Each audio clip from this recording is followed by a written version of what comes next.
If you haven't heard about Anchor by Spotify, it's the easiest way to make a podcast, with everything you need all in one place. Let me explain. Anchor has tools that allow you to record and edit your podcast right from your phone or computer. When hosting on Anchor, you can distribute your podcast on listening platforms like Spotify, Apple Podcasts, and more. It's everything you need to make a podcast in one place. And best of all, Anchor is totally free. Download the Anchor app or go to Anchor FM to get started. Last time on Lawful Stupid. The second cart exploded. The other guards stumbled to their knees. Kato and Darling are running to the first wagon, and you pull it open, and you can see there's these potions, and you're able to pull down a couple if you would like. This guy leaps down from the cart, and he's got 2 of these potions in his hand. And he looks at Rathel and looks at Darling and says, "You just couldn't leave it alone, could you?" Oh, I'm always hungry. But for some reason, when I get mad, I get downright ravenous. I'll reach out with my badger teeth and I'll just bite his collar and just yoink him back. Who do you work for, Jack? I'm not telling you anything. You want to know how I'm going to cook you? I don't. I'm going to put you in a pot and I'm going to boil you for a long time, hours. We just wanted the potions. We figured they're transferring potions. We'd steal them, and we'd go back and sell them back in Prentice. It's supposed to be an easy job. I don't know Aegisauraus law. Do we kill him? What do we do? I don't know what's the local custom for potion stealing?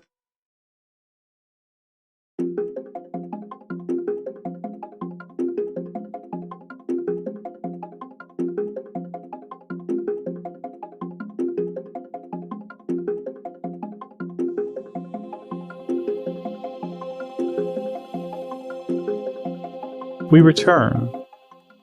Shortly after the grappling of this mercenary, we hear Gustum say, "So, what's frontier law? I don't know. Do we kill him? Take off your pants." Take off your pants. He's not a guard. I would never make him take his pants off. Weird.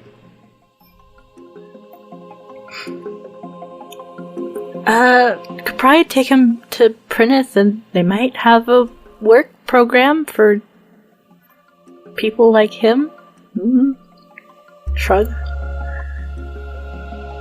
I believe we are too far away at this current trajectory and should continue on to Havenhold and figure out what to do with him there. Oh yeah, that wrong name. if memories would serve, you're about a day and a half from Prentice and about a day and a half from New Havenhold. You're right there in the middle. Kato's gonna take his hand, knife hand, pointing up to the sky, and then kind of fan it both ways. And he says, "We're approximately dead center of both locations. Either would be ideal, but it seems we should advance to New Havenhold." Yeah, let's do that. And then she's gonna look at the body. I'm gonna need help picking this guy up. He kind of looks heavy. Gustum, as a badger, will stand up on all four legs and then unwild shape back into panda form. Oh, no worry, my dude. And I'll just lean over and cast Cure Wounds. On Rathel? Rathel. Okay. Who's next to the mercenary? Me. Okay. I'm still holding me as far as I know. And he's tied up. Okay. You're tied up, yeah.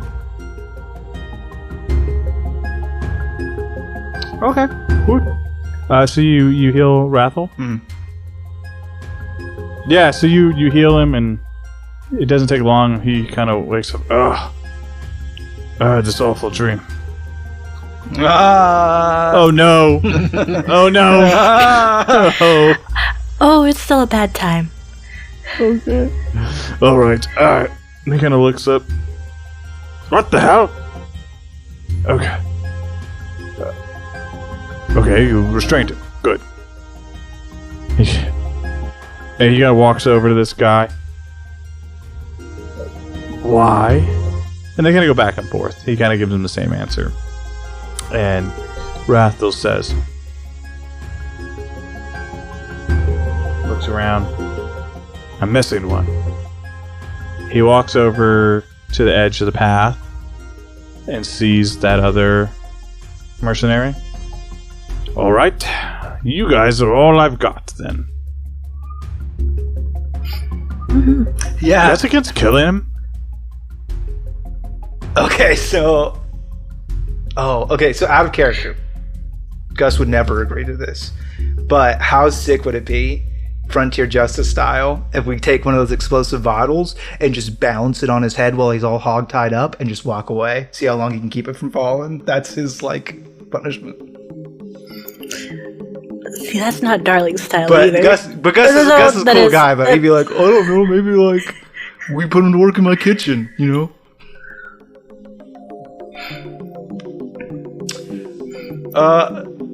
What if we just keep him for bait, just in case, since there are monsters out here? I reiterate that I do not know Frontier law, so... Well, I mean, law is still law. But there's... Dead men tell no tales. And this guy destroyed 2 of my wagons that I'm responsible for. And his entire crew. I do So not if he believe... goes away forever, I'm not mad at that. Sir, your name, please. And I'm this Kato talking to the guy that's tied up.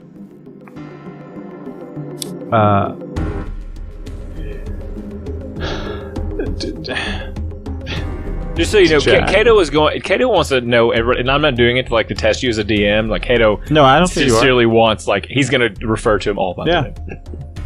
I don't care. I was determining whether I wanted to call him Jack or a different name, and I'm calling him Jack. Jack, Yes. did your men simply mishandle all of the potions from the previous 2 carts? Was that the reason for the explosions? Well, there was...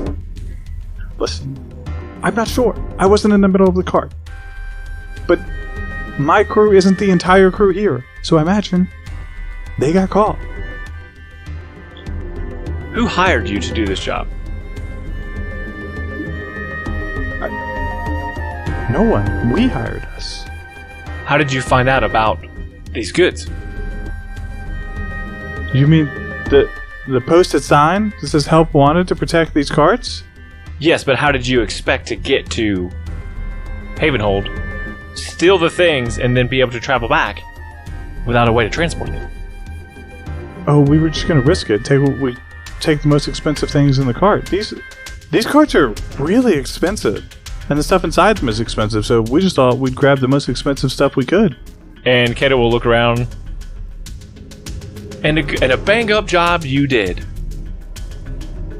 However, It's not great. I do not agree with killing this individual.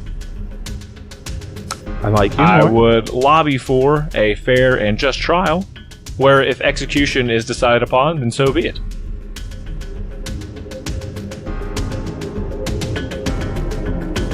I don't really like to eat people. I was just trying to spook him, so... Mission accomplished. You did a fantastic job. Oh, thanks.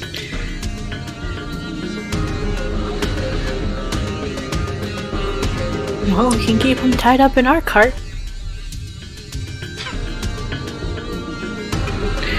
We're gonna be I'm gonna go best fix the lock. friends! Road dogs!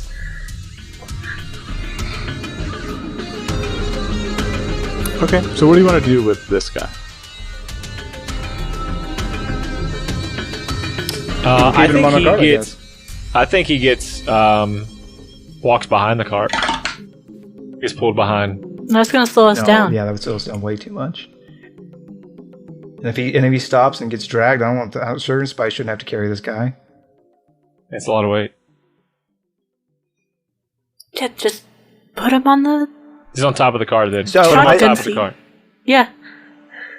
Tie him to the top of the cart like Flat a deer. back. Yes. Okay. I would like to fix your lock since it's the wrong kind. Oh, mending. Oh, no. Handiwork. Mending. Yeah, you just want to I pick it. installed the ones on our cart. Mending's easier. Yeah, like to fix the lock, Oh, whatever, you're just gonna whatever take the weird lock frame you off. put. That actually probably makes more sense. Just unscrew the frame it's locked to. It's he put on another lock. Mhm. What? You said you want to fix it. Yeah, because I don't know, like if you like jimmy the lock a lot, will it like it's come assuming it's like done, a or I don't know what he sabotage did to it. lock.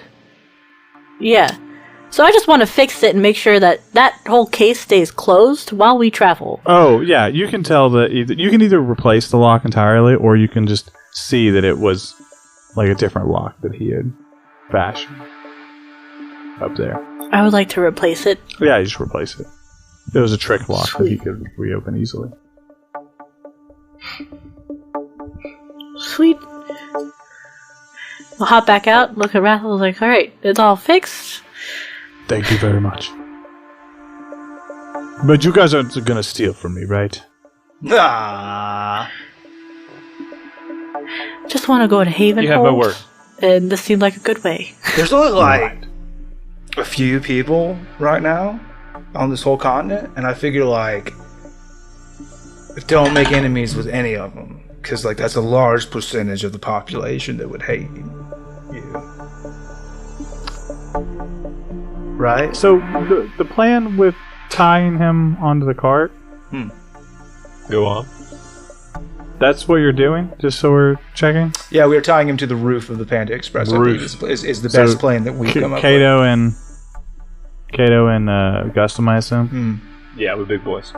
Big voice. Okay, so he's struggling against you this entire time. Yeah, I get it. Gustum, you see him reach in his like pocket to pull out another vial, but you're able to detect him. Okay, I'm able to stop him from doing that. Yeah, you stop him. He pulls out like this potion. It's like a small vial. I'm gonna you don't know what it does. I'm gonna take it away from him. I'm gonna hand it off to Raph. I'm assuming everybody kind of goes on high alert when this guy kind of goes to try to pull the potion. But Well, as soon as you stop him, yeah, because you're the one who caught it, because you have a 16. oh, okay. So yeah, I'll stop him from doing that. I'll be like, yo, Rathel, can you take this potion? Rathel walks over and he kind of looks at it and sneers. Yes, and like pulls it down. Can I convince you to be a cool dude, and I will give you snacks? You're gonna tie him to the top of the cart. I don't want that. Okay. Something's gonna eat me. I got you, bro. Okay. Probably. I'm gonna tie you up. I'm gonna put you inside the cart. Okay. But you have to promise me that you're gonna be cool. I tie up my hands and my feet. Just put me inside the cart where monsters can't eat me from the outside. That's the deal. We can do that. Disappointing, but agreeable. Kato's bloodlust shows a little. Yeah, so you guys are putting him in the cart. Darling, what's your passive perception? Her passive is 16. Damn, everybody. Alright, so only stealthy things will be stealthy. You're just gonna ask me, bud. If you want something to happen, I won't see it. Kato, what's your passive? Well, no, she's outside the cart, Yeah. though. You guys are inside putting this guy away. You hear it. You hear the rumbling. And as it gets closer, those that have been in the cart hear it too. Darling, you see it first. Oh, I have the wrong sheet open. Let me get up the right sheet for this guy. You hear it first, darling. You see it first, darling. You see this large reptilian, 10-foot tall, monstrous, like beefy looking monster heading towards. It's got 6 legs and it's got this long, frail looking tail of all things, and its skin is covered in scales, like these dark blue and black scales with these weird trims of silver. And it's like rushing towards, all 6 of its legs are like charging to you guys, and the front of it it's got like a reptilian face, a more narrow face, but its head, there's like this bone that's sticking up, this like kite-shaped bone. Almost like what you would see from like a triceratops, except for without the horns. This like kite-shaped bone covered in scales, and it's charging towards you guys about 150 feet out. You can kind of see its We gotta tree go. lines. Chainsaw's gonna hand. Being alerted by my sister, I would like to call for a ferocity check. Yeah, you come out of the cart, and you can do a ferocity check. That's survival, correct? Yeah, it's survival. 18, sir. 18. With an 18, you know that this would be a dangerous foe.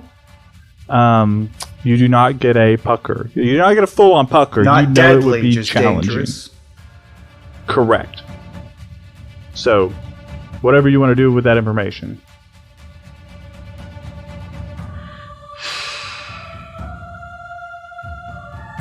Kato, get the cart to safety and meet me back in the fray. Want to eat it, want to eat it, want to eat it. And I'm going to wild shape into an elk, and I'm going to charge at it.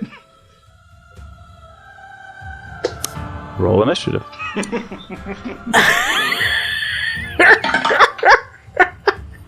Want to eat it, want to eat it, want to eat it. Well, there's always advantages of killing things in this place. Your boy Custom rolled a 21.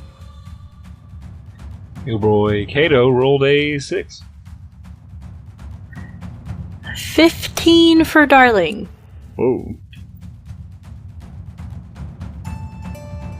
Real quick, just so we can add potentially, I feel like he would call that down after we've heard that thing. I looked at this guy who's tied up and I say, "Can you fight?" You get a quick, like, shaking of his head. Audio podcast. Shaking of his head nervously. No better time than now to learn. And I will. He's not going to run away, so I'm going to cut his ropes, and then wherever you want to. Okay, do the you cut him free. and put a knife from from Brothers Things into his hand.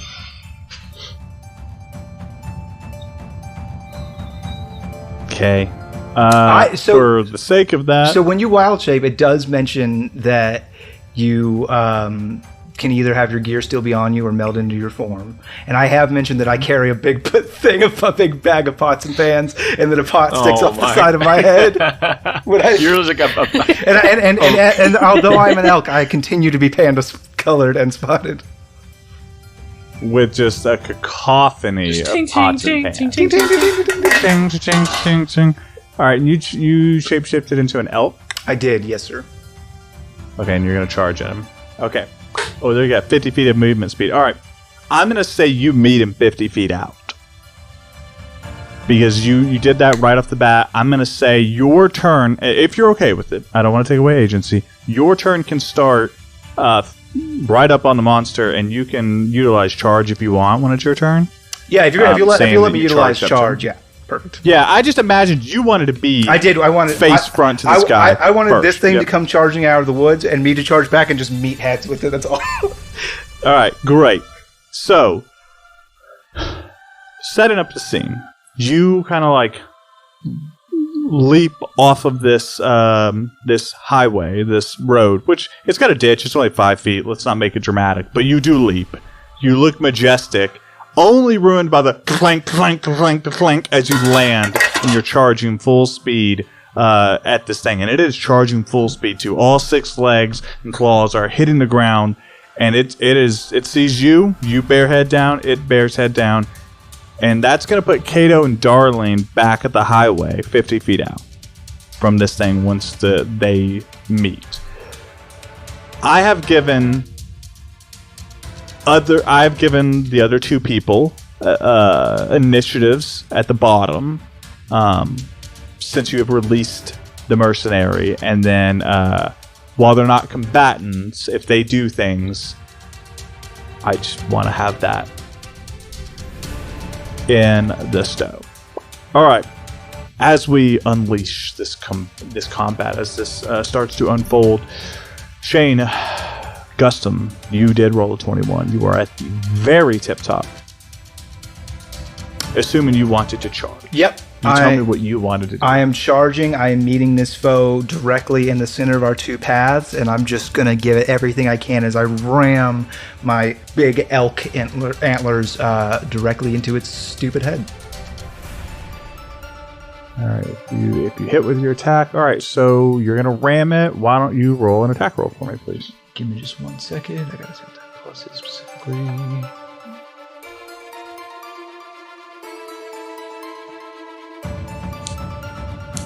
Natural 1.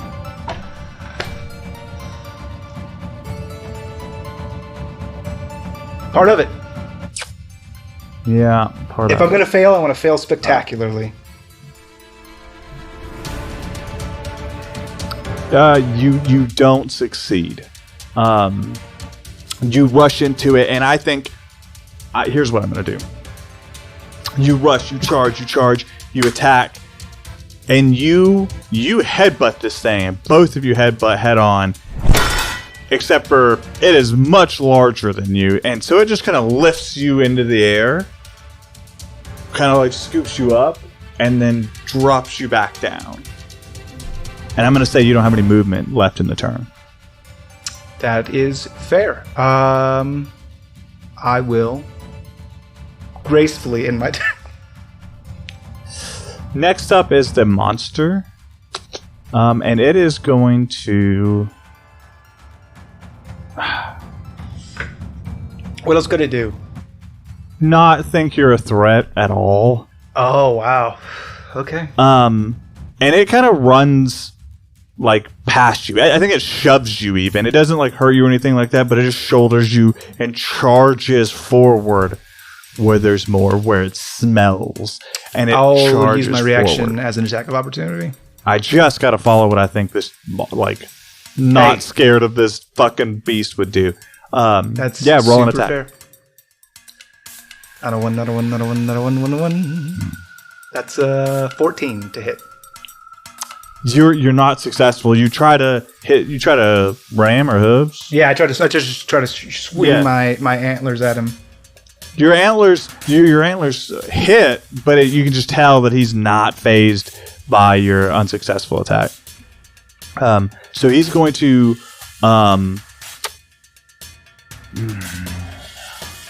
he's going to dash towards them. And use his full movement speed to just kind of leap up on top and land directly in front of Darlene and Kato. And you guys are presented with this 10-foot tall, 6-legged reptilian monster with this giant, kite-shaped bone structure covered in scales. And it is heavy. I won't tell you how heavy it is, but when it lands in front of you, you feel it. That's where it's going to end its turn. Next up in the order, we have Darling. You are face to face with it. I imagine both of you guys are one like side by side, and he's in front. Cool. Am I still it's in front where I have to disengage, or it's in front where I can? Okay. Because I think it faced Kato, because Kato's a little bit taller. It's looking for something it's actually worried about. I think you're catty corner, but that still puts you in the attack of opportunity range. Okay. Cool. I'm gonna disengage and slip off into the forest, off to the side, behind a tree, wherever. I don't care, just away from it. Wagons would be the closest thing to hide behind. I would like to be there, please. Which and one, thank Panda you. Express and or the Black Lotus? It's important. I'm going to be behind the Panda Express, because that's not full of all the explosions. And I would like to use my bonus action. Gotta pull it up. My Bardic Inspiration. Okay. I would like to give it to Kato And because I'm a 3rd level homebrew bard, I got a fancy thing. It's called a green thumb. And what will happen is vines will come up from the ground and knit themselves together in a way that resembles armor. Ooh. So I don't know if it will help Kato or not at this moment. However, he's closest to me. It'll give a Target's AC cannot be lower than 15. Yep. Excellent. So I don't know if it helps him or not in this point, but she's his sister. He's right there. So you get Bardic Inspiration plus your AC is 15. No, instead of the normal effects of Bardic Inspiration, instead she does an ability. It's a net number plus her proficiency modifier, I think. So it does increase as time goes on. But right now it's just instead of Bardic Inspiration plus your AC. So these can't be vines. 15. I'm with you. These vines kind of wrap up around your arms, providing you armor, essentially. Whether that increases your AC or not, that is thematically what happens. Okay. Perfect. Is there anything else you want to do with your turn? I think you're kind of spent on economy, but... That's spent on economy. Okay. Kato, your turn. Question. This beast, did you say he's within 5 feet of me now, or what's the distance from me? Yeah, he's basically in your face. Yeah. He's 5 feet. And then how far am I from the Black Lotus cart? You are 15 feet.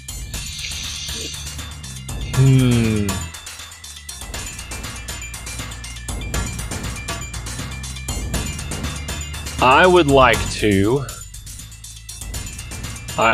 move out of it. I'm going to disengage. Takes an action though, is what I don't want to do. It does. You know what? No, I'm going to play. I gotta have to try. Okay, I'm going to do disengage. I'm going to disengage from this creature, and I'm going to make my way over to the Black Lotus cart.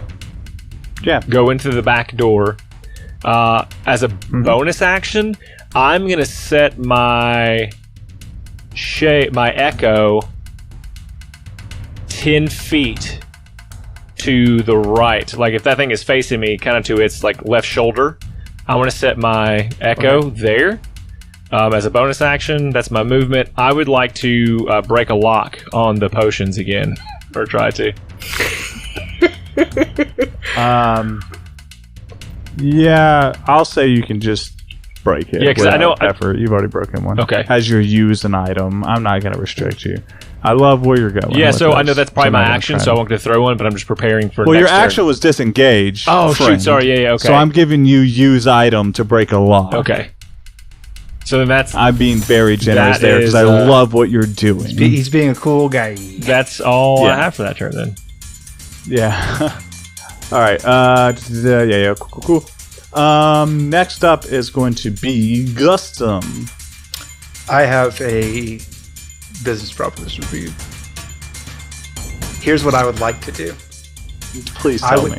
I would like to... how far away is he from me now? 50 feet, exactly. I'd like to dig my hose into the ground. Rut. Twice.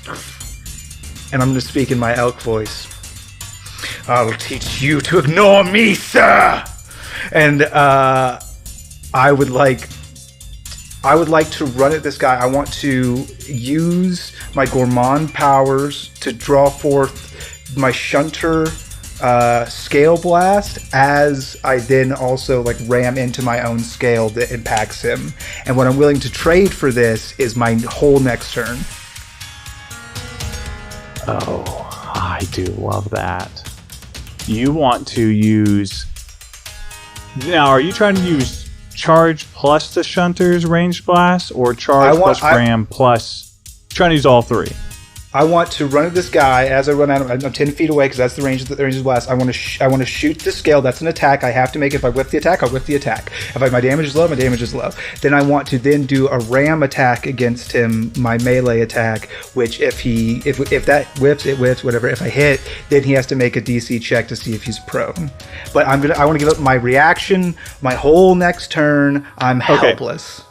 I will say, I agree to this because you're giving up your whole next turn and it sounds cool. Not just the action on your next turn, not just the movement, the entire turn. You are effectively stunning yourself. Yep. So you charge forward. I'll take stunned. So that he even has advantage on attacks against me. I'll take stunned. I'm not saying that. I think that's fair. But I love it now. That's where we are. So you've charged forward, boom, ba boom, ba boom, ba boom, boom, and your hooves pick up, and you see this like this collar, this white and black like weird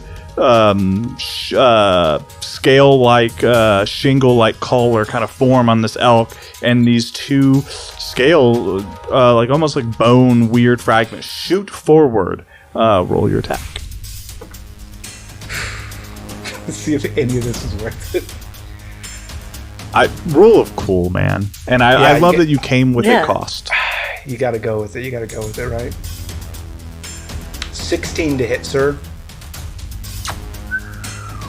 Boy, that hits. Okay. I got 14 damage on that. 14. What damage type is that? That was piercing damage. You fire these two things off, and it like stabs into its hide, almost like one, and then one above it. It doesn't seem to even register, but you know that you did damage. And then I'm just going to try to headbutt the exact same scale that I just to like drive the nail. Yeah, roll me. Go ahead and roll your ram because you hit him. Oh no, it does say with the ram attack. No, say that was part of the deal, was that I was going to make 2 attacks. Yeah, no. Go ahead. Ram attack. Yeah, I still have to hit him with this attack. With ram. I was reading the charge. I was almost like, oh, you already hit him. Fuck charges. I appreciate you. I was bummed. I was like, it says ram. It's a 10. So you run up and you ram. I think you ram these spikes and for that... listen. I love the concept. You ram these spikes in, and you kind of crumple against this guy and land behind him. But I'm going to say you do a couple more points of damage. Roll me a d4. Okay. I love the spirit of it. Anytime you guys can, let's just let this made be known. If you come to me with a cool ass thing like that and come with a suggested cost, we're going to see what happens. If I can kill the beast this turn, you can take all my turns, all of them, all future. Yeah, forever. Kato just shuts down. I'm just a role playing. all the pieces fall out from inside him. He's just a hollow shell. What did you do for your D4? I got a 2. Okay, so 2 additional. Yeah, so you kind of crumple down, and it's the beast's turn. Do I have his attention? Yeah, you do. He turns to you, annoyed. More than anything. You said stunned. I'm stunned, sir. You said stunned. I did. I said it, and I think it's fair. I did too. I'm not allowed to action surge. That's not a thing I have.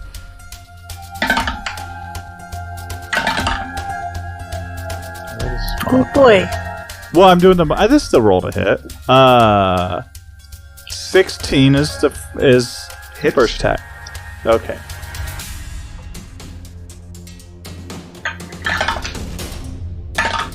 And that's gonna. So, all right, because I know you're shaped. This is why I'm breaking this out instead of just landing. The first attack is going to do 15 bludgeoning damage as he drives his head down onto your head, essentially, kind of like hammering you into the ground. He makes contact with me already crumpled on the ground, and he smushes this elk, and when he lifts it up, there's a panda man crumpled on the ground. You see and you kind of hear a, huh? Whoa, wipeout! And then it's going to attack you again. Okay. And that does a 17 hit Gustum? Yes. Okay. Oh, wrong die.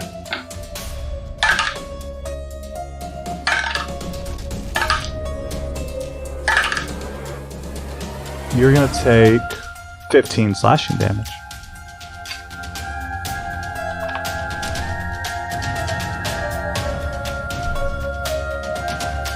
As it brings two of its massive claws across you. And it's one attack, but it's got two front legs. So you kind of get clawed by two arms at once.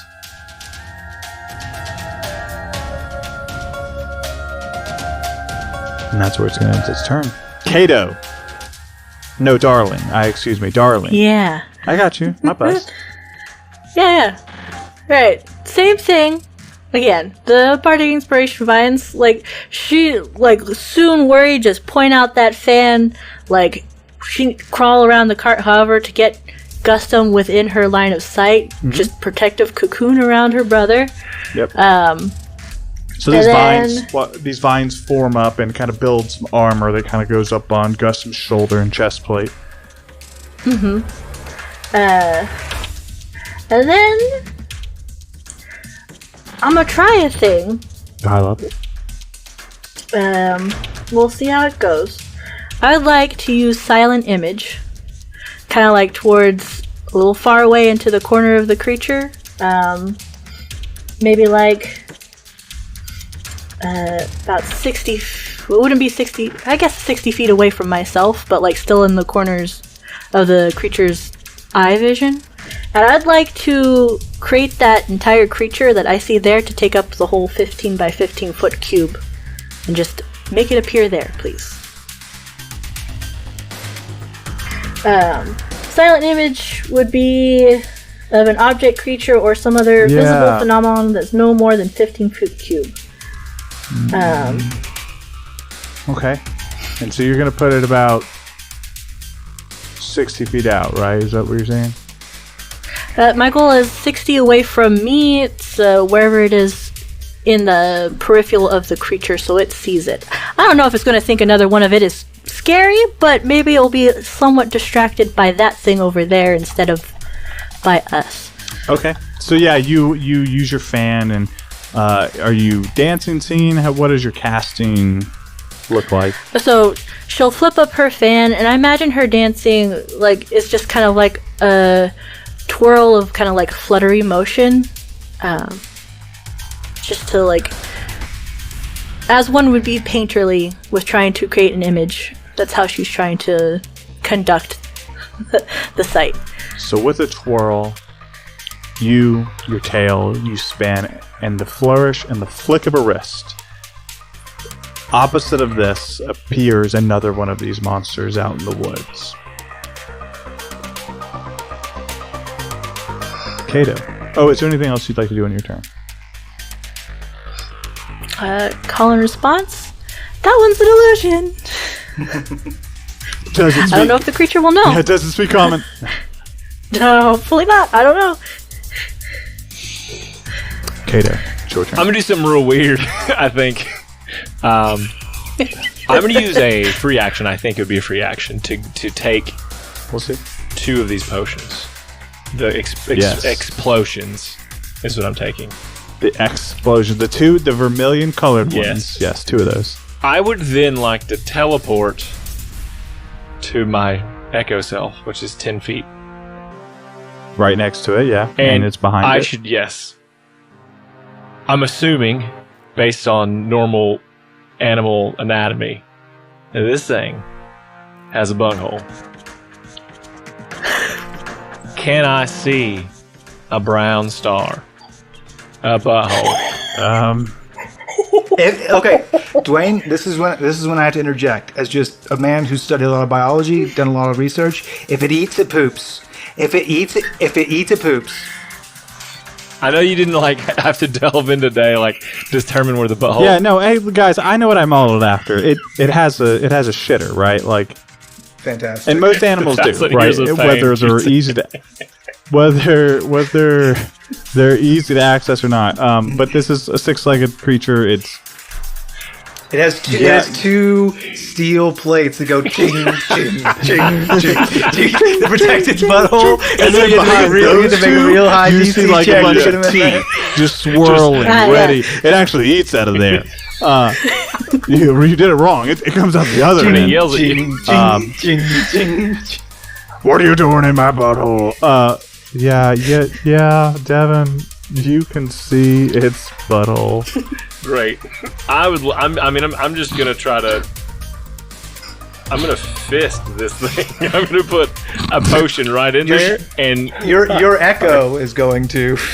no, this Or is is it me. just I placed just with your transform because This is you No, as a it's me. You're going to take your robot hands to hold this volatile potion, and you're going to shove it up with your mortal hand. into this thing. I love it. Let's die, He has no fear. let's die together, Dad. And then I'll throw the other. I don't know if you'll give it to me, but I'll throw the other one. No, you can't do two. Okay. There's no. Well, all I'm going to say is, Dwayne, while we're talking about homebrew stuff, there's no way if somebody shoved a fire explosion potion up my butthole, I wouldn't be stunned. Oh, I already know how to resolve this. It's just how it's going. Its only weakness. But you don't get to shove one up its butt and throw one at the same time. I'm sorry. That's too much. Okay, that's too much. That's Too much butt. too Too much. much butt play. That's I got it. egregious. Egregious You- infraction. You have gone too far. There's such a thing as too much butt stuff, and a fella ought to be Well, aware you of know it. what, Dwayne? I'll go ahead and use action surge. To do a second show. Well, Well, no, here's- I won't allow it. here's what I- and here's why. We need to resolve the first one. Do you want to throw it or shove it up its Well, butt? here's what I would actually want to do. Can I, the moment that I'm about to go in, teleport back to me? Can I take my action and use it as a bonus instead? Because it's a bonus action to No, teleport. you already teleported to I it. know, but would you let me use an action as a bonus action? So I'm giving myself an extra action. The sacrifice would be using a full action as a bonus. But all right, so let's order of operations. I'm not against you using an action for a bonus action, whatever. To me, somebody out there's gonna be like, "Oh, that's not correct because it takes a resource." I don't give a shit. An action is a greater resource. A bonus action Yeah, I is a would say minor that. I agree with resource. that. Fuck off. But if you're a listener, hey, don't. Hey, we love you. Too Come serious join to our get nerd. Discord. So you use a bonus action to teleport. You action to shove it in its butt. And then you want to then use action surge action to teleport. Yeah, because what's going to happen Switch back with the shadow is clone. I'm holding one. That one's going to disappear, and my echo, he can't drop. hold one. I guess it's still in my hand, technically. I guess I can drop It's it. still in your hand. It's gonna. I can- Well, That's a free action. Drop and teleport. you already used your free action to take it out of the thing. You're being greedy. Okay, I'll just bring the one back with me then.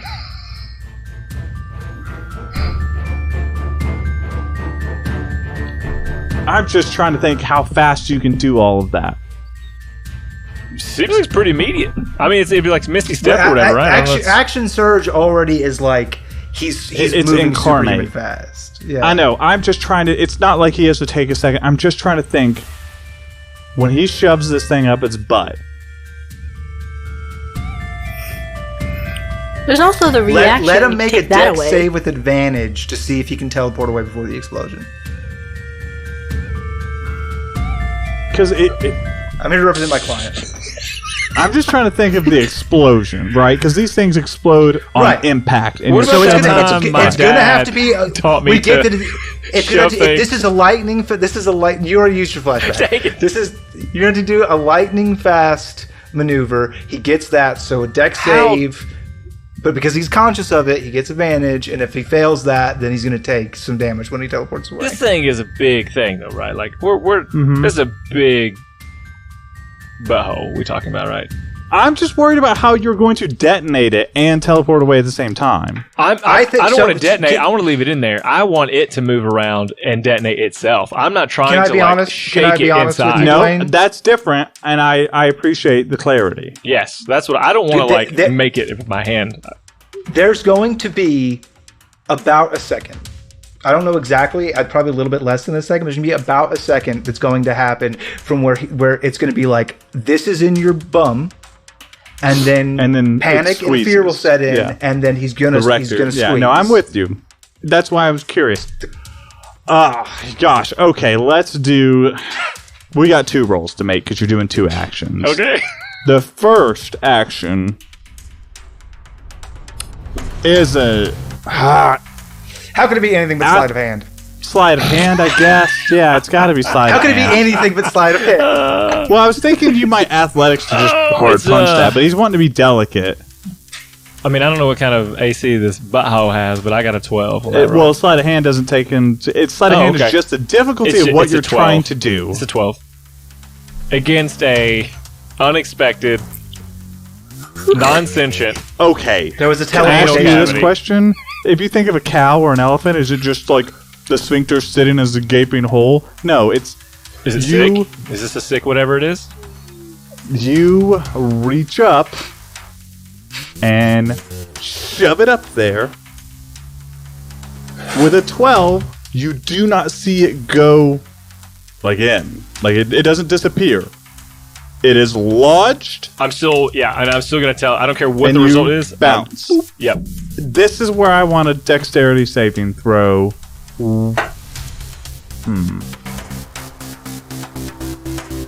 If you succeed, you will take no damage, and I'm just explaining my theory. If you don't exceed, then you will have to roll a dex against the potion.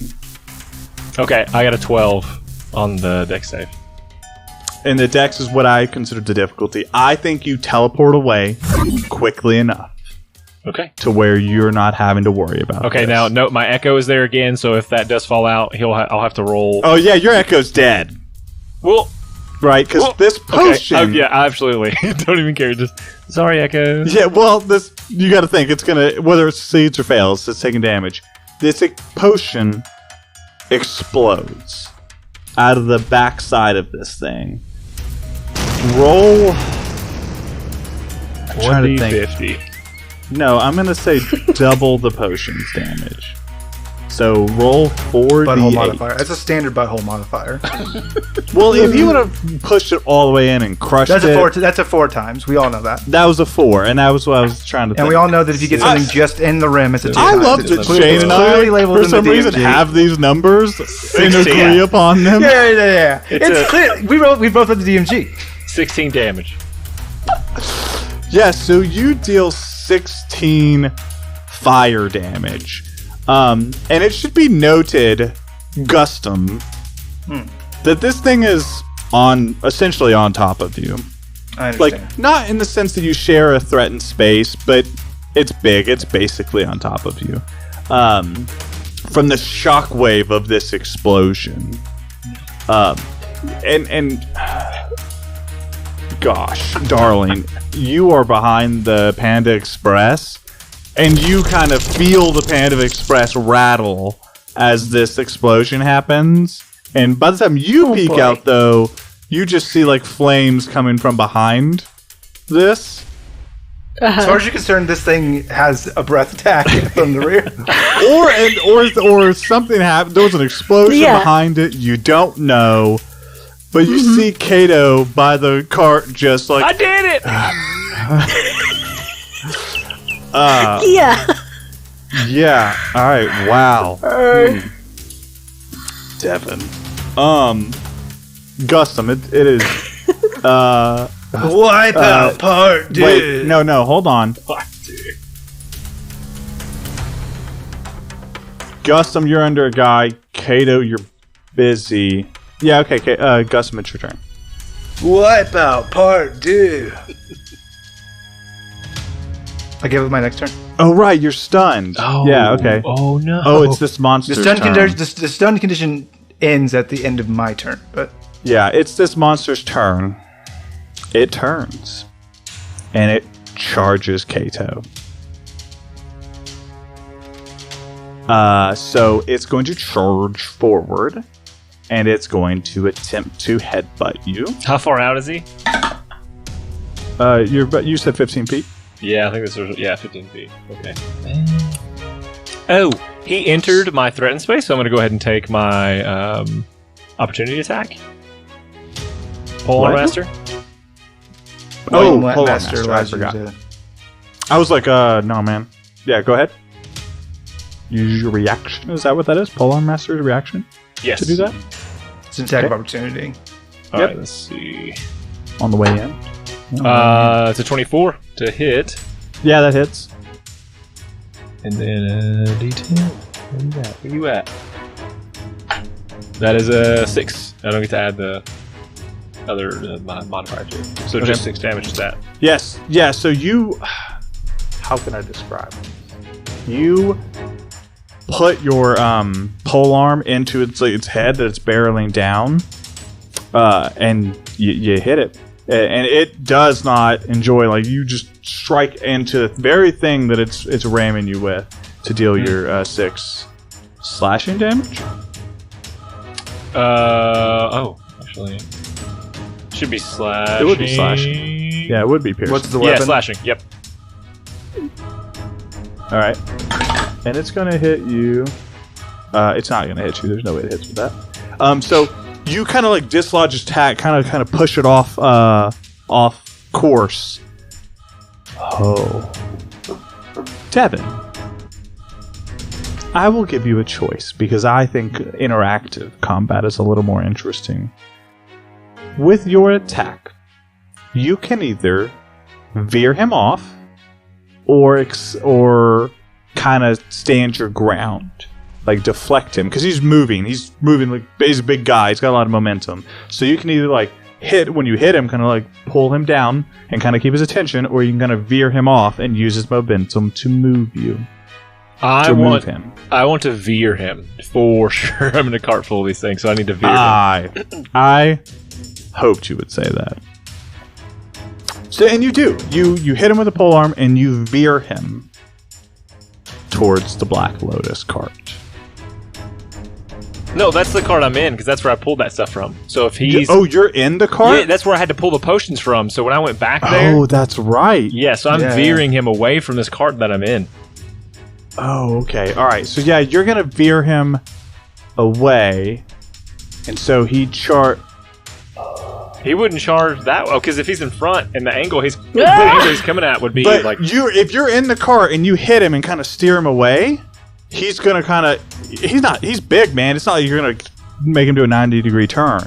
He kind of goes around, and Kato, you hear the sound of trampled horses as this thing devours with its claws these horses that are leading the cart. Is that an extra attack it gets with its 6 legs?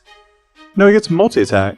Son of a gun. You fool. I said you can take a second attack or you can veer it off. Well, let me ask this Or then. you could stop when it. you said Go ahead. stopping it, does that... Mhm. I want to be clear. It just keeps its attention on you. I can do that. I don't want it to hit this cart is what I'm saying. So if it's not going to do that to me this turn, I will knock it down. Well, let me be clear. If you stop its movement, it's going to attack you with its multi-attack, because it gets 2 attacks. If you veer it, it's going to go kill those horses. I think my initial would have been to veer it. Yeah, that's what you did. Yeah. Yep. And so you hear the horses and everybody hears the sound of these horses expire. And you hear Rathel's panicked voice, who's like hiding behind the cart. He's fine. He's just heard the 2 horses get finished. Darling, it is your turn. And so, Darling, per concept, your carts were kind of far apart. You had about 25 feet between you, the cart, and the monster's another 5 feet on the other side of the cart. You can still see it to attack it, but it's 30 feet away. It's big, so it's not like it's hiding behind the cart. Cool. I'm going to try Dissonant Whispers, because this is going to be a fun time. At 2nd level, we'll have to make a whiz save of 13. You have a question. I just want to point out that your silent image was instrumental in the butt potion thing. Because had it not been distracted, it would have been much harder for Devin to fist a monster. Yeah. And I realized I did not validate that as you were about to make your action, and I was like, I need to be very clear that had you not distracted it with another copy of itself or another one of these monsters, Devin's difficulty rating would have been much higher for what he's saying is thank you for your butt play. I'm not saying that in any way, shape, or He's form. saying excellent butt play. He's complimenting her on the merit and the skill involved in the butt play. Hey, Ginge, I'm feeling Okay. lazy And because how I'm was the DMing, so team you just want to effort? grab me those audio. Thank you. Okay, I assumed it didn't actually have anything to help with in that situation, so that's why I changed up my plan. It did. It did help. So cross out the dissonant whispers, because I still need to keep concentration on the image, and I think it's working. I need to move the image closer towards the creature. That's what I would like to do. You could still cast Dissonant Whispers. It's not going to break They're the both concentration. concentration. Oh, they're both concentration. Oh. My bust. I didn't think Dissonant I Whispers don't think Dissonant No, Whispers dissonant is. whispers is not. It's not concentration. good. I thought it was. I'm good. Okay. Yeah, you can creature's just still unload gonna on be- this thing. I was like, yeah. Okay. No, I don't want to move it because that takes an action. I would like to cast a spell. So, Dissonant Whispers back Okay. again. And that's a Wisdom saving coming throw, back. right? Yes, of a 13, it looks like. It fails. So what happens? So it's like a discordant melody. So I imagine she kind of like accompanies her fan with some singing with it, and it's just kind of like a spooky vibe going on. And Aria. Those always haunt me. yeah. Let's see. It is racked with terrible pain, and the target will take the saving throw, and it will take 4d6. I believe it's psychic. Yeah, it sounds right. That will be 15. This music washes over this monster, and you hear it kind of crumple in pain and squeal out, and it runs away for 25 feet, because that's his movement speed. As from it you? does that, I will take my opportunity. No, I veered it. Have you had a new turn? Wait, how far is it away? Oh yeah, no, I haven't. I already used my reaction. Well, yet. hey, you're in the... So let's cover the rules. 1, you're inside the cart. 2, you've used your reaction. 3, you can't do an attack of opportunity when something hasn't willingly moved away. Oh, that. So that 3 forced it. counts. Yes, that spell forced it. That's a spell effect. Okay. If it fails, it has to use its Oh, speed yeah. to move away from them up to its max speed. It says speed. I mean, so I assume it's max speed, not what his speed was available, because otherwise that spell would be stupid if somebody already moved all of their movement in that same turn. Good point. So it moves 25 feet away from the cart, now putting it 55 feet away from Darling. And that is where Darling is going to end her turn, I assume? Or are you going to move closer? Are you going to close distance? What are you doing? No, I'm gonna stay right here until I figure out what my brothers are doing. Perfect. Kato, it's your turn. So when you're in the cart. Okay, so you said it moved away. Did it move back toward this cart that I'm It in? moved away from her, so it killed the horses, Yep. and then moved 25 feet away from this cart, away from... So back toward like Gus. To the north. We'll say the north. No, away Opposite. from Gus. 'Cause Okay. she's on the opposite side. So it's all out on its own. Lonesome.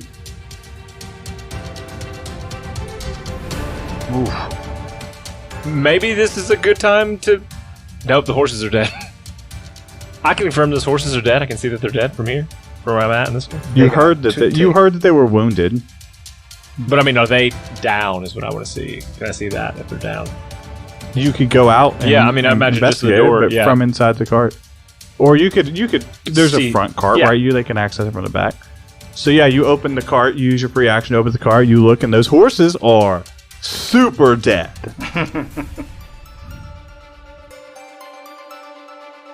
We've got to get out of here. And I'm shouting this.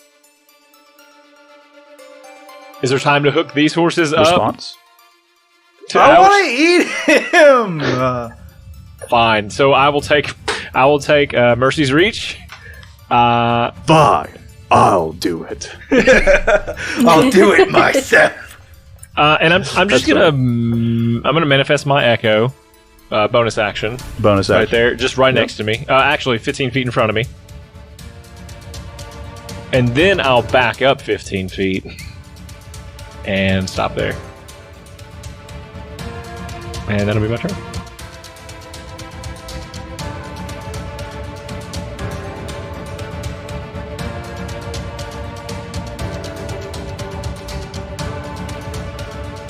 All right.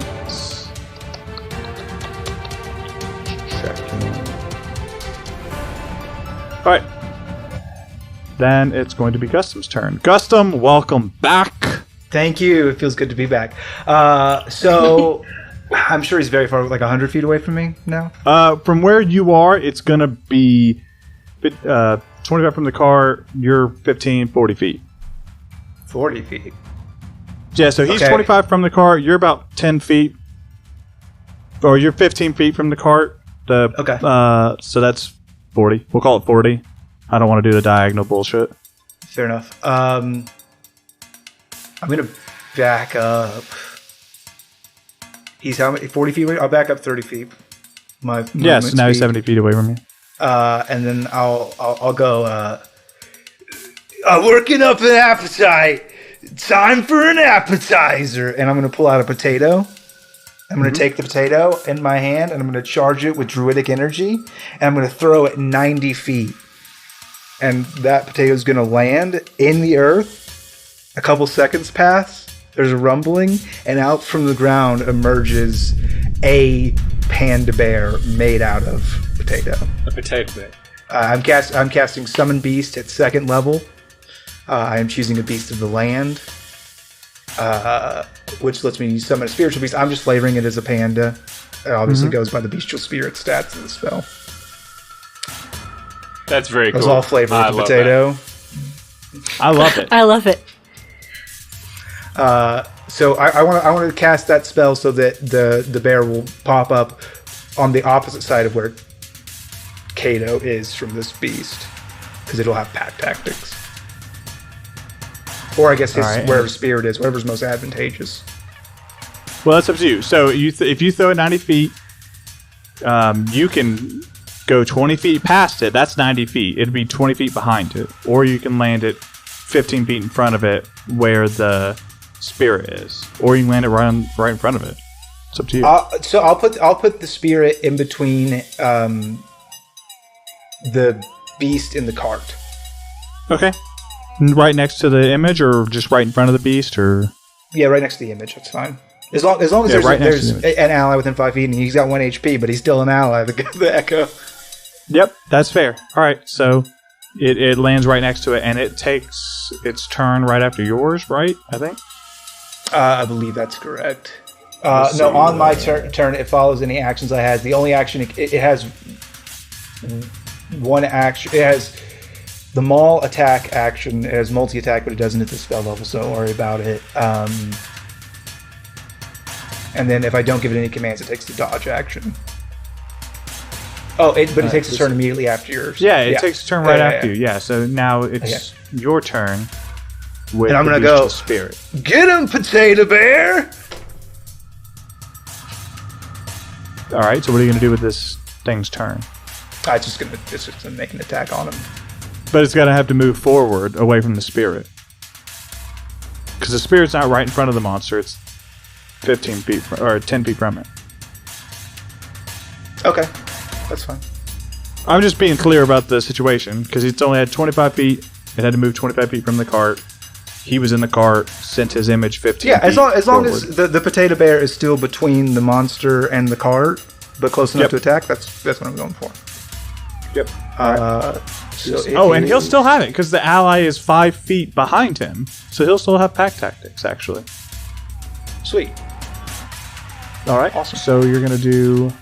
It's he doesn't. So he gets multi-attack. He does. Higher spell. It's he gets a number of attacks Spells equal rounded to down. half the spell's level rounded down to the 2nd level spell. So that's 1. Yep, 1 attack. All right. But 21 to hit. Yeah, we'll say that hits, because it does. Fucking does. And that'll do 1d8 plus 6. 12 points of slashing damage, I believe. Piercing damage, actually. Piercing damage. Okay. Yep, so this potato-shaped panda bear reaches up and strikes across this thing's kite bone situation, and it is wounded and it's heaving, and you can see the wear of damage as come across this thing. It does not seem particularly disturbed by the bear's attacks. Understood. I've drifted your coded language. Yes. It is going to... Is it worried about this potato bear? Potato bear is scary as fuck. right now, because it's getting so angry that it's becoming a baked potato, and steam is pouring out of its potato mouth. I think he's more worried about Kato because Kato shoved a fucking fire potion up his ass. Yeah, I would be more concerned about that too. I wouldn't turn my back on him. Yeah, I would not. I would never turn my back on Kato. He's gonna charge. This is not tactical. He's gonna charge through and head to the cart to meet Kato. Bear can't take a reaction. Okay, so the bear can't take a reaction, but Kato's bear can because it's a new turn. Okay. So he's going to charge through your spirit. You get an attack of opportunity. It's 21. I'm assuming hits. It is successful. Okay, so we keep saying. Okay, so spirit and echo are using those terms interchangeably. Yeah, it's an echo. Because mine is an animal spirit. Oh fuck! His is a spirit. Gosh, it's going to charge past the potato bear through the echo, and it's going to take a hit. Yeah, so it takes 8 damage. Oh, damn. So it takes 8 damage, and you see your spirit, or your echo, hit it with Mercy's Reach, and you see blue blood spray up into the air. And this thing is it's pissed. It's on, like, almost limping, almost dragging itself at a sheer will towards you. And it's going to headbutt the cart that you're in.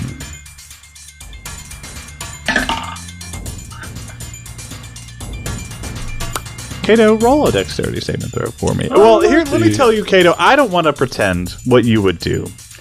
This thing headbutts the cart upward. So it kind of gets some airtime. Do you want to ride the wagon? Do you want to try to run out the back? Do you want to try to run... Because you know you don't want to be here when the cart lands. Yeah, So are you climbing up the front now or out the back and leaping? What is your plan? I think I've probably been out on the, like, if there's like a back porch on this thing. Cool. Well, you were at the front because you looked through the front. Oh no, you backed up 15 feet, so you would have been at the back of it. Yeah. Oh, that's even better. So you're not in the cart. Yeah, not in the cart. You're just like right at the back. Placed in front of me. Yeah. So I'm 15. That thing is probably between me and my echo. So when he came through my echo, he traveled 15 feet. He's going to hit the to the cart, and then I'm 15 feet behind that. Yeah. Okay. So I think you just need a really successful dexterity saving throw to move out of the way of the cart's landing. Yeah, not great. And I'll say with it's a advantage because you're gonna you're gonna see it coming. 18. That's much better. Can I, Dwayne, just so I have a mental picture, how high did this cart go off the ground? Yeah, that's a good question. Only about 5 feet, but it's a big scoop. So, but 5 feet is a lot when you have a wagon full of explosive potions. I'd like to offer you a business proposition. Oh, okay. Oh, shit. That could be the name of this episode. Yeah. I'll write that down as a note. How do you like the sound of mashed potato bear? Can my bear heroically sacrifice his life to use his fluffy potato body to stop the cart from exploding? He has over 20 hit points. It's not a little sacrifice. He has some staying power. But it's a small beast. I say I fucking love it. I say your success is determined by a flat d20 of your choice. A flat d20 of my choice? You mean just roll a my d20? Choice? Just roll a d20. 20. Okay. Yeah, it sounded flavorful. Okay. All right. Roll a d20. It's going to be successful. It is the moderation and success. It is much better than this thing fucking landing without Potato Bear. Yeah. I do like mashed potato bear, though. I rolled a natural 20. You did. Oh my god. You did. I feel like you just wrap me in mashed potatoes and forget the card. No, so this monster runs, slides under this reptilian beast, and kind of looks up polar bear style, and potatoes go everywhere. Kato, you're like near the cart in the back. You see the potions just rattling, and you've got your own pucker moment, but nothing happens. Darling, it's your turn. Okay, so they're by the cart. The last I heard were the other guys were kind of close to the cart. The other two guys are right next to each other, right by the cart. Those nerds. Why are they that close? But that's fine. I don't want to move closer. However, I'm the biggest punch I've got is another dissonant whispers. Oh, that thing can't wait to hear this. Scared her away. So she kind of like peeks out from her hiding space so she can continue to cast her spell. I don't know, move like the 3 feet that she needs to get and then go back. But whatever it is, she does it and she does her little dance. I did the math. Uh-huh. Oh, nope, never mind. There's a possibility. Go ahead. There's a possibility. One of the infinities. The wisdom save 13. It fails. Roll your damage. It's important. Come on, Avon. How's a 17 damage? What? That's a lot. Tell me how you want to kill it. Lord. Yeah, I'm using second level spell slots, my dude. Yeah, it's upcasted. You were going to kill it anyways.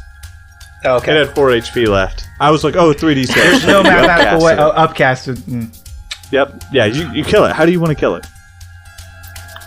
What does that look like? Unless you want me to paint the picture, I don't care. I'll be happy to, but just tell me what you want from that. I think because magic always has a fun form, and because it's the final life stages of this creature, the magic kind of like takes on a dark, eerie, smoky aspect to it. And it coupled with the little sparkles that usually come with her bluish flames, and it kind of like wraps it up, and you hear the whispers turn and turn and turn, almost like tornado-like. And then it goes through the creature like a final kaboom.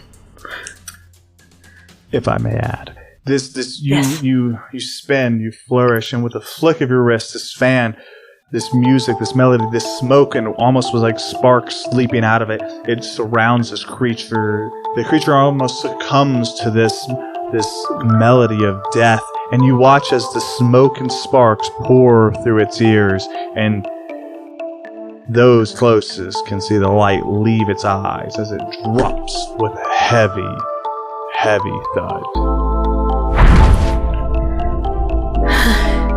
And as combat ends, Kato and Gustum and Darling, as the threat vanishes, you look over to see Jack running away from Rathel's body. And that's where we're going to end this episode. You dirty rat! That's kind of my fault, I guess. No, you wanted to leave. I wanted to eat delicious food, and now a man is dead. Que sera. Alright, let's hurry up and cut this so we can do another episode. Let's do a roll for humanity. It's important to know that because of a scheduling change that we messed up, we shoveled some episodes around. Abled Gamers is going to get a couple extra weeks, so we don't do this weird like half. So we're gonna roll for Abled Gamers, and it's gonna be 2 weeks after this, 2 episodes after this as well. So Shane, if you will roll for me another roll for humanity for Abled Gamers, please. I would love to. I rolled an 11. Oh, woo! Nice. So we got an 11 over here. Really helps everybody out. If you at home, roll those dice yourself. Roll them bones. See what you get. And just donate to whoever feels right in your heart. And for our wise quote, The quote is, "Judge them for what they wish to be, not what the world made of them." And this quote is from a book that Shane recommended to me, which is The Kings of the Wild. And if you haven't read that book, you should. It's really entertaining. Again, it's judge them for what they wish to be, not what the world made of them.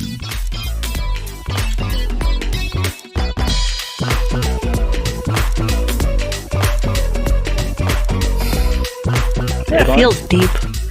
Right, it feels deep. It's just kind of like people dream and inspire to be some things, but sometimes their circumstances in life doesn't allow them to be where they want to go. So, yeah, person goes to college, right? And they get their degree in fancy doctorate, but then they can't get the job that they want, and then they end up flipping burgers at a burger joint. I'm sorry, I did not mean to interrupt. Please go ahead. Step aside, Devin. I've got this one. I am a person who wishes to be judged based on what the world made of me, not what I wish to be. Thank you for coming to my TED Talk. It's done.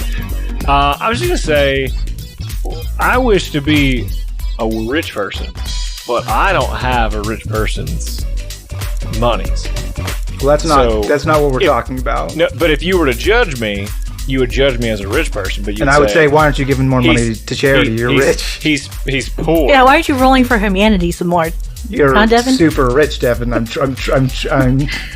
judging you on how you wish to be, which is rich man. A rich man should give more money to charity than you do. So. But I'm a broke man, so you'd say he's still poor. But I'm judging you not based on how what the world's made of you, but what you wish to be. So I got you. I know, so I'm still poor. Yeah, because the world calls me poor because I don't have money. Here's the thing: you wish. Well, I don't want to get too real on the podcast. We'll talk offline. Well, that's kind of the point, is for you guys to have a moment to actually give your wisdom to everyone. Well, you wish to emulate the life of Jesus Christ, who disregarded entirely worldly possessions. So you shouldn't wish to be a rich man. You should wish. It's easier for a camel to pass through the eye of a needle than for a rich man to pass through the gates of heaven, Devin. Yeah, but also, it's easier to be in this world as a rich person than a poor person. Listen, I can be a Christian with lots of money and give it away. You sure could. I'd rather eat than starve. Amen. And with that, we love you. We love you. We love you. Bye. Bye.